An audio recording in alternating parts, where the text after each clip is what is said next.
আসসালামু আলাইকুম, কেমন আছেন সবাই? আশা করি সবাই ভালো আছেন। আলহামদুলিল্লাহ আমিও ভালো আছি। সকালবেলা ঘুম থেকে উঠেই মেশিনে বসে পড়লাম।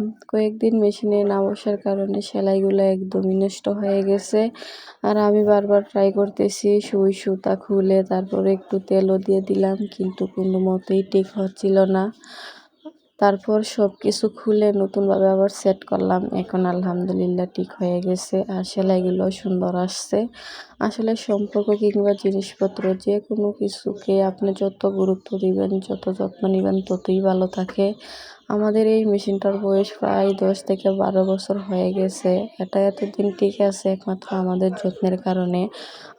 আমি সেলাই করার আগে আমার বড় বোন সেলাই করতো। ও মেশিনের খুবই যত্ন নিত আমার চাইতে বেশি, যে কারণে এতদিন ভালো ছিল। এখন নাই, কিন্তু আমি তো অনেক যত্ন নেই, কারণ এটার মধ্যে প্রত্যেক দিন আমি সেলাই কাজ করি।